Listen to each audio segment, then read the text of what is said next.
Hello everyone, it's me, Darren, that Tassie Wargamer, back again. It's been a while. I've had a few activities on the go. I just haven't made updates. We've had a few games, but when we're at the shop, we tend to be a little bit rushed towards the end of our games. I always generally don't get the opportunity to actually do a video at the end of the battle report. So it's sort of, I start the battle report and by the end there's no real closure, so I haven't been posting them, and hopefully I'll be able to get some more opportunities as John and I adjust to Infamy. You know, games get a little bit faster, that I'm going to be able to get the time to do some more battle reports. Yeah, we're just learning with Infamy.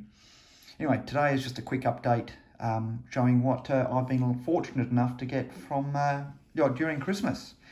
So well, straight in front of you, as you can see, I've been lucky enough to get some miniatures. Now, I think I've spoken on a previous video before, but I generally wouldn't buy the SPQR range because basically you get half the amount of miniatures than you do in the Hail Caesar range, but the same price.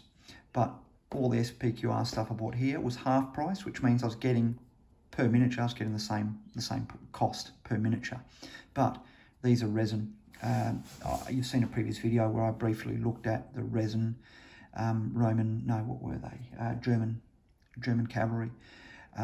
They're now painted up, so I'll do another video shortly on those. But I really do like the resin. I wasn't sure how they would go. They've got a little bit of flexibility to them, very much similar to our older sort of plastics that we may have grown up with as kids, but they're actually really robust. I really feel more confident that if I knock an extremity of some of these resin stuff, that they're not going to snap like the plastics would. So I'm pretty happy with the resin. They've got the detail of metal and a little bit more robust than plastic, so I'm pretty happy with them, and I'll be able to review some of these as they get painted up as well. So anyway, just quickly, so here's my first one, SPQR Numidian Cavalry. I do have Numidian Skirmishers, and I've also got my Iberian Cavalry, so this is going to allow me to you know, I've been sort of mix and matching a few of the forces, so I've got Iberians and Numidians mixed. This is going to allow me to field a purely Roman with a proper Numidian support. That's these guys here. So they're made of resin. You've got the SPQR cards. I only play Infamy. Haven't tried SPQR from what I heard. The rules are nothing special. 6 miniatures, which is all I need. Eventually, if I ever need more, I might look at buying a larger Hail Caesar box or something from Victrix. Got the Numidian Cavalry. I've got the Roman Cavalry. And the great thing about the Roman Cavalry is I'm going to paint them very similar to that.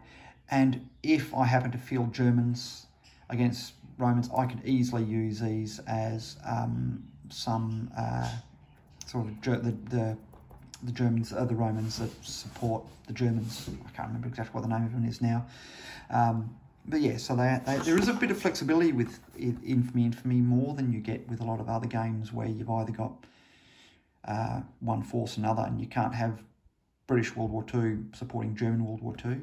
But with these, you can have Gallic forces supporting Romans, you can have Germanic forces supporting Romans, and I think we can even have, from memory, some German units supporting Gallic units as well. I'm pretty sure if you're looking at the Belgae.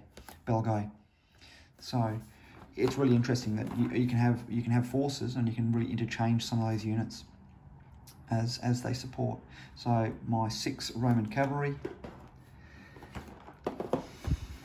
some more German warriors. So I haven't got any Numidian or Roman cavalry. The Germanic warriors, I've already got 3 big units, plus I've got fanatics and skirmishers as well. So this is going to be a 4th unit of warriors now, which just allows a little bit of flexibility, and we can slowly build up our forces.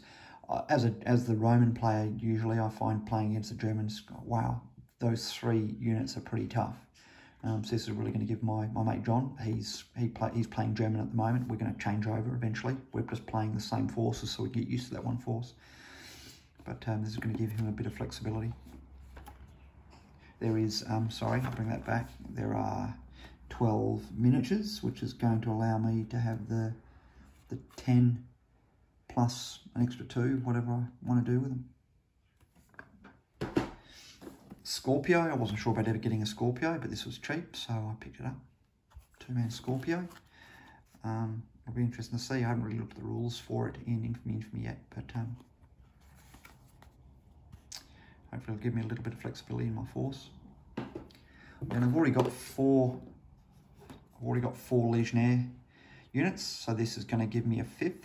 I have 2 painted up the same. I have another unit painted up slightly differently with blue shields. Another one I've done slightly different with a different colour plume, and that just allows me to differentiate between some veteran units and some Legionnaire recruits. So basically using the same miniatures, just painting them up differently. This one here, I might do the red shields. I might go for, again, a different plume, and that'll allow me that flexibility to have a second of a recruit or a veteran team, or a veteran unit, or possibly even just another standard one. 12 in there as well. And these guys have got the slings. I haven't painted up any with slings before, but these have Gladius and slings. I've done some previous ones with Pilum and previous ones with Gladius, so I might even look at knocking up a few slings in that one. And the last, this is going to help me get into Gaul. So my plan is to use these heroes as, obviously as Gallic heroes, as my leaders. As you can see, we've got Lucterius, Vercingetorix, a druid, and a Gaul hero. Now, when I bought the Germans, I realised that basically you're getting the Gaul sprue with some additional heads and additional shields. So basically, most of them, they appear reasonably generic. So I've decided I'm going to start, at least, just getting the Gallic heroes. And if I choose to play Gaul, I can take those Germanic warriors as generic warriors. And I may even do it for the, I probably will do it for the Britons eventually as well. I'll probably end up getting some Gallic cavalry and some other Gallic specific units. But for my forces, I really don't see the problem with using those same units for whether they're German or Gaul. So I'm going to be busy over the next few weeks getting these painted up so we can get them to the table. That's it as far as the ones. So I bought them basically because my wife, I buy them and then give them to her to give to me. Well, not give, I don't buy them, but we buy them and give them to her to give to me. In my stocking, I managed to get some paints that I've been looking out for. Just a general sort of blue, a buff, yellow. I am at the moment painting up some American Civil War, which is why I've gone for the grey, a pale grey blue, and those two there, which will hopefully allow me. I've already got quite a few colours which can go in as butternut, and these are just going to give me a few different colours for butternut. For that. Anyway, that was my Christmas. It's been about 14 degrees here in Huonville in southern Tasmania, where we were originally from, Western Australia. It's 41 degrees today, so I'm certainly glad we made the move from Western Australia to Tasmania coming up to 10 years ago. A lot nicer. Anyway, thank you very much. Merry Christmas to you all, and a Happy New Year. And I'll be making another video in a minute, which I'll post separately, reviewing Dead Man's Hand, the big box. Anyway, goodbye for now. Merry Christmas.